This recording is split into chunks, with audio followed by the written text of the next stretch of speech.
Welcome to Central Georgia Focus and happy holidays. I'm your host today, Raymond Tubbs. And one of the most heartwarming things to enjoy during the holiday season, of course, is the joy in the eyes of children as they open presents. We often focus on the needs of children over the holidays, and there's still great needs, though, for them throughout the year. So today we want to talk to a couple of the many organizations that work to make sure that children are taken care of all year round. We have with us today June O'Neill. She's the Executive Director of the Mentors Project of Bibb County. And we also have Christy Henry, the Executive Director of the Family Counseling Center of Central Georgia. And thank you both for joining us. Thank you for having us. Yes, thank you. And for people that aren't familiar with your organizations, tell us a little bit about what they do. We'll start with you, Christy. Sure, thank you.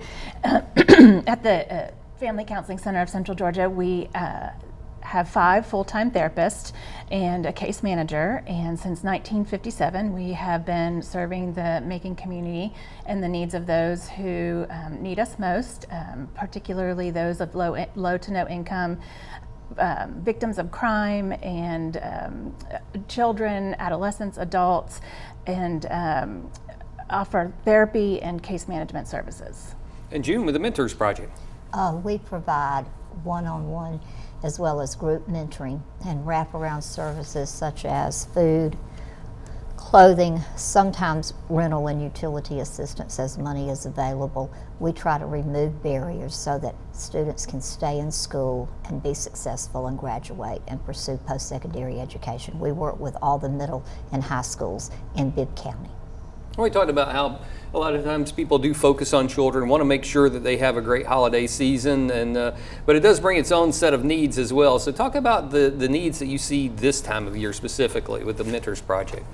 Well, we work with 6th through 12th grade students in the Bibb County School District, but we had a request over the weekend for a bed for a 6-year-old, and then we had a 7-year-old whose father had left and the mother didn't work, and he went to school and said he was hungry.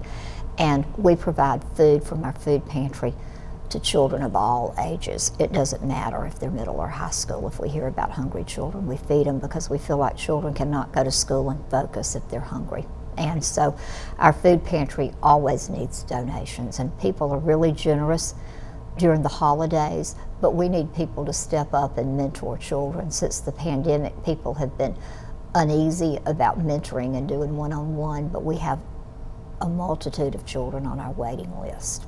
So if you've got somebody on your gift list that you don't know what to do for the holidays, you can mentor in 2025 in their honor. It's a great idea. And with the Counseling Center, of course, people always talk about the joy, the happiness of the holidays, but it can be a very trying time as well, and a challenging time. Talk about some of the special needs that you see this time of year. Sure, yes. As I mentioned, we do offer mental health counseling and case management for our clients.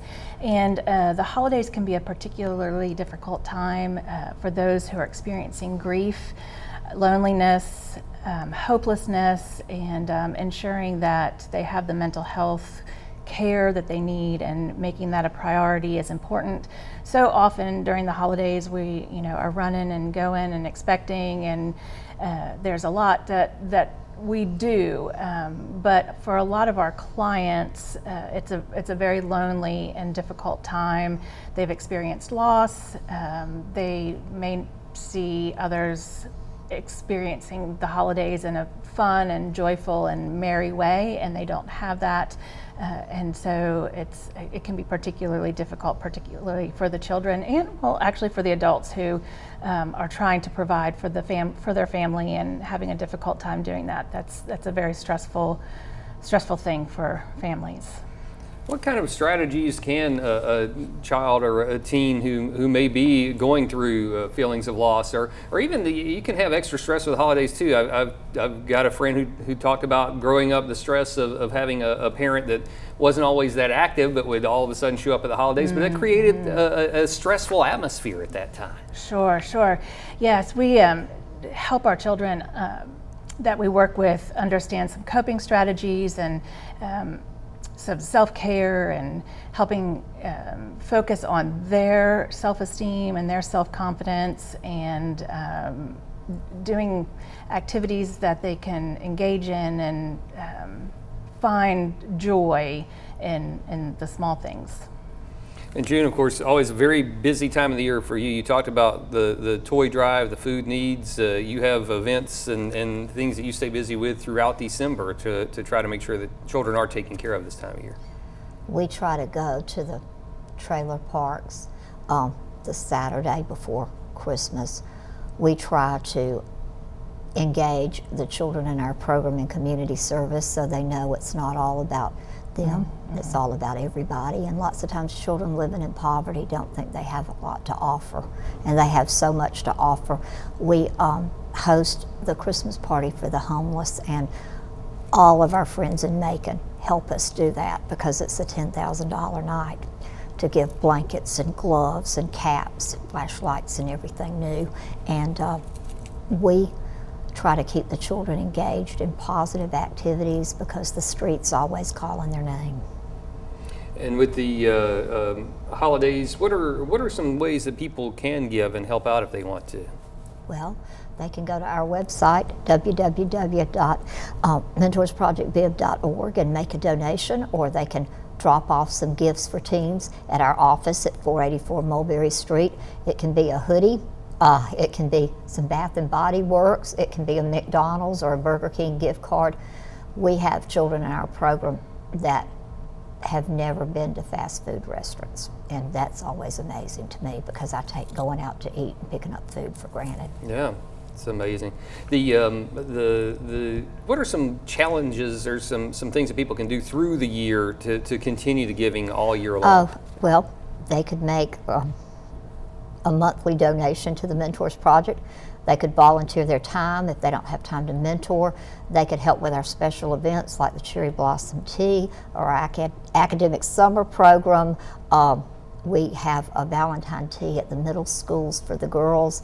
We try to keep positive activities in the forefront of the children's minds all the time, and we don't want mentors to feel like they have to come up with something to do every few weeks. So we have events that they can bring the children to. So, if you want to donate food to our food pantry, we always need that.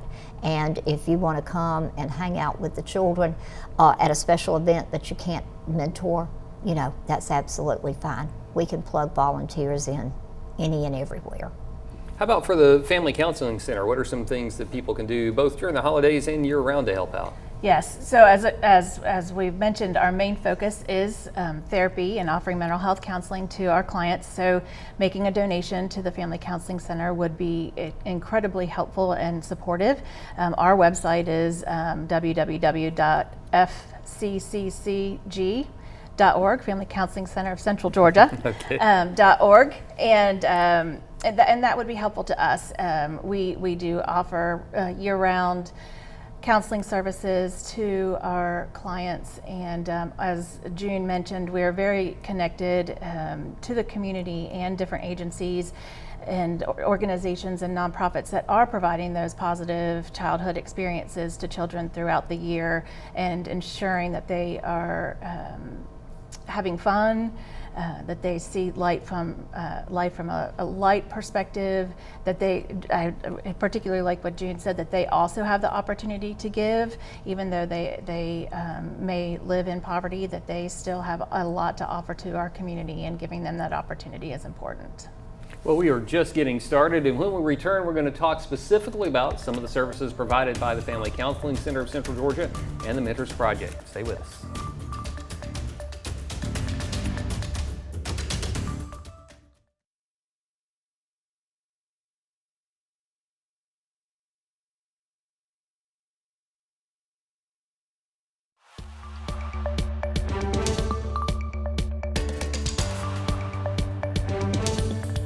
Welcome back to Central Georgia Focus. We're talking about caring for children and teens in our community, not only during the holidays, but outside of the holidays as well. We've got two of the many organizations to help make sure that we pour this love and attention on children year-round, and we have with us June O'Neill with the Mentors Project and Christy Henry, who is with the Counseling Center of Central Georgia. And so we've talked some about the different programs and some of the things that you do.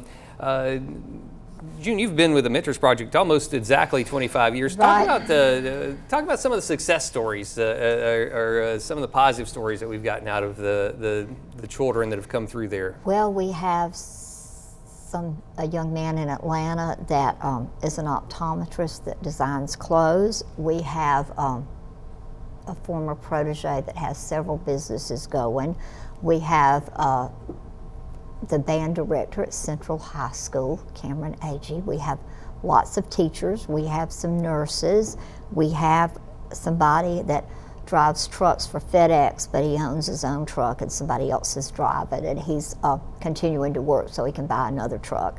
So we have a lot of success stories. And what does that mean to you to see that? And I guess maybe even bigger. Talk about the impact that these mentors can have on these children's lives, that one-on-one relationship. In 4 hours a month, you can change the trajectory of a child's entire life. Often, if a mom's working 3 jobs, she doesn't have time to sit down and talk about how the day went. I will never forget when a 9th grade student who's now career military told me that nobody in her entire life had ever asked her how her day was at school until I asked her, and she was in the 9th grade, and that absolutely broke my heart, and that has stayed with me for 22 years. How simple is that? How was your day? How did school go for you?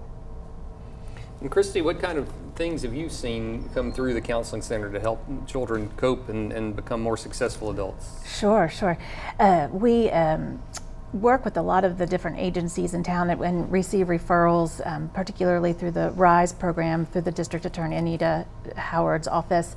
And the children, it's part of a larger program, and they engage in at least 6 sessions of therapy. And our therapists are our best resource, right? And so they're working with the children on positive coping strategies, finding ways to manage their emotions, particularly if they have anger or anxiety, depression. They focus on working with the children to develop strategies for self-esteem, working together at school and being a student, and academic strategies, working in the family. We also work with the parents and families so that the children don't just receive the information that they have in the session, but they also can focus on working on those skills and those strategies outside of the home. But as June mentioned, we have families, the parents are often working several jobs and may not be at home, so providing those strategies to the children and resources is what we do most. You talked about the power of just 4 hours a month. Talk about if somebody does volunteer to be a mentor, how does that look? How does that work? Well, they fill out an application either online or in person, or they call for it to be mailed to them. And we do a background check, and we check references, and we do mentor orientation. And the time that a gentleman goes to a sporting event or a lady gets her hair or nails done could be used to make a difference in the life of a child. It's not like you're taking that child to raise. It's not like they're your child or you're having to become their parent. It's just another caring adult, a personal cheerleader in their life that can say, hey, you've got this, you can do it, I'm going to help you, I'm going to be your sounding board. And yes, we can go buy that poster board you need, or we can use my laptop to look up something that you need for your research project. It's easy. It's so easy, and it makes such a tremendous difference. What's your waiting list look like right now? I wish we had a waiting list for mentors, but we don't. We have a waiting list for children, over 100, and we still provide services to those children. Don't think for 1 minute that we don't. They're engaged in group activities, but they're not matched one-on-one. We have group mentors. Some churches, like the Welcome Center Church, is so amazing. They mentor entire families of children for us, and that is just absolutely fabulous. Well, we talked earlier how you've been with the Mentors Project for 25 years, and you announced recently that you are going to be stepping down from your executive director's job at the end of January. I've got a feeling you're not going to be just sitting at home. Well, this is like a bittersweet time for me. Everything that I do, I'm thinking this is the last time I'm going to do this, and I'm very emotional. But my husband asked me to go home, and I'm going home. But I'm going to be on the periphery. I'm going to be floating around. I'm going to help the next wonderful executive director, Tracy Martin Allen, who's been with me for a long time. We say we've been married for 20 years, and I'm going to be still there cheering for the children and doing what I can with special events to help make their life more successful and more beautiful. I'm always going to be there for the children. That's just my passion. That's what I feel like God calls me to do, and that's what I'm going to be doing as long as I can do it. Yeah, for people that aren't familiar, long before you even got involved with the Mentors Project, you were involved with DFACS, and so this is a lifelong passion. I worked at DFACS for 8 years, and I worked at the Georgia Industrial Children's Home for 10 years. I worked my whole life since I was 17. 50 years, I'm 67, and so my husband said, it's time for you to go home and rest. I work long hours, I work on the weekends, and maybe I won't have to get up at 4 a.m., but I think my brain is trained to get up at 4 a.m. I don't know how long it's going to take me to untrain it, but it'll be good not to have to get up at 4 a.m. I like to walk before I go to work. That sort of gets me centered and focused. That's my quiet time for the day. But I'm always going to be there for the children just as long as I've got breath in my body.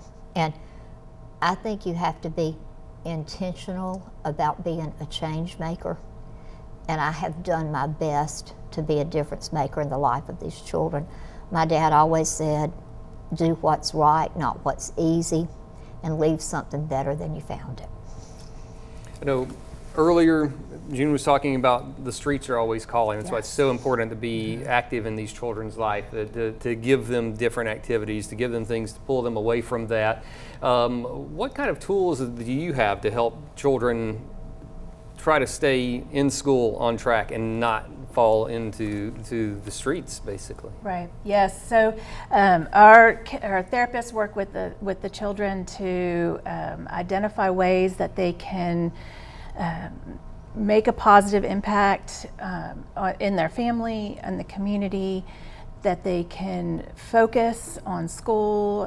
When you have basic needs that aren't being met, it's hard to focus on your emotional health and your mental health. And so helping these children and referring the families, our case manager works very closely with the families to refer to the Mentors Project or Family Advancement Ministries or other community agencies that are able to help the parents meet those needs of the children and those basic needs. Whether it is a bed, it may seem simple, but a bed is a big deal. If a child doesn't have a bed or doesn't have a safe place to be, then they can't focus on themselves, their mental health, their emotional health, their physical health, and then they certainly can't perform in school if they're hungry or scared or not sure where they're going to spend that night. And so making sure that they have those basic needs met. Our case manager works really closely with those families to ensure that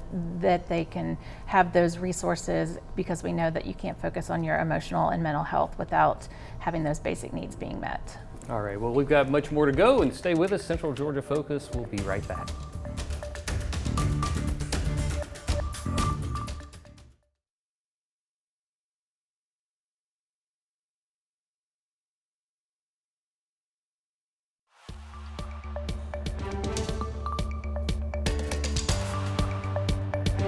Welcome back to Central Georgia Focus. We are continuing our conversation about children and teens, helping them out during the holidays and also year-round. And that's something we've talked about throughout the program, is how people are always, I think, especially mindful of giving and wanting to make sure children have great holidays. But that's 1 month out of the year, and that needs there 12 months out of the year.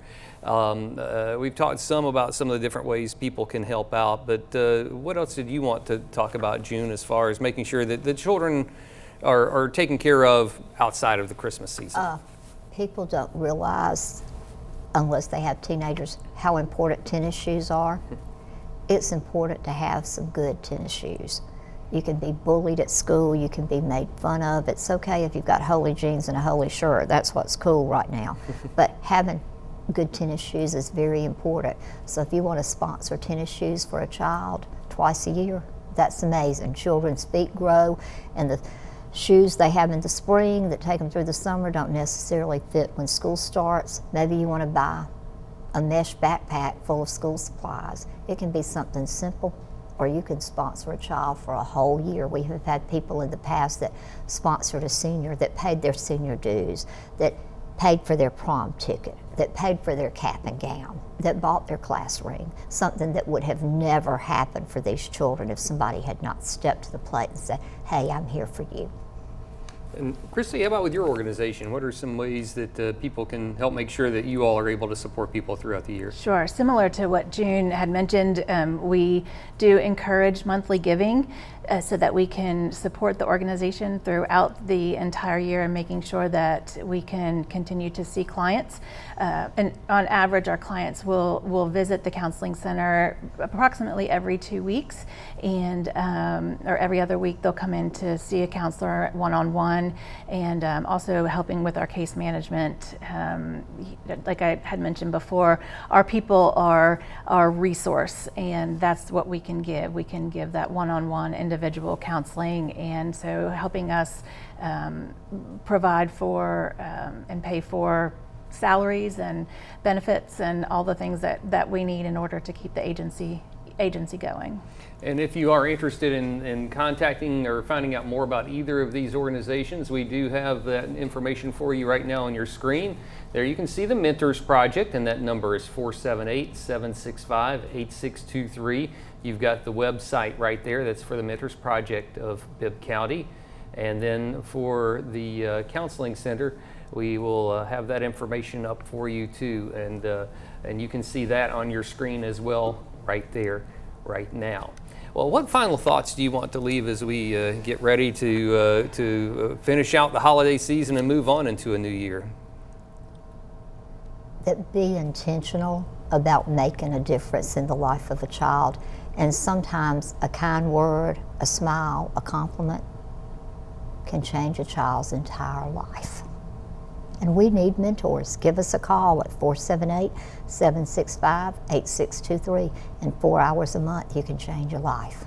And you're talking about 100 children out there need that one-on-one care and don't have it right now. Exactly. Christy? I would also agree in regards to being intentional, and that's something that we need to do all throughout the entire year in supporting our children. Christmas is an opportunity for us to give a lot and generously, but our children need support and love and sneakers and tennis shoes and mental health counseling and opportunities to go to camp and have food and what they need, the basic needs throughout the entire year. So, and not just canned vegetables. They want some Pop-Tarts and mac and cheese and some cereal. Yes, good kid and teen food, of course. Mac and cheese, that's right. All right, and your number, once again, for people that want more information. Our number is 478-745-2811. And there you see the website as well, FCCC, that's 3 C's, that's G.org. So you've got it right there. Well, final thoughts, June? I know I caught you flat-footed, but... I love the children. I love our community. And let's all work to make it better every day. All right. And how about you? Working together. That would be the key takeaway that I would have for today, is that there is a lot of joy and a lot of resources when we can come together and do the things that our community needs. We're all members of this community, and we need to give generously. All right. Well, thank you for joining us. We'll see you here next time.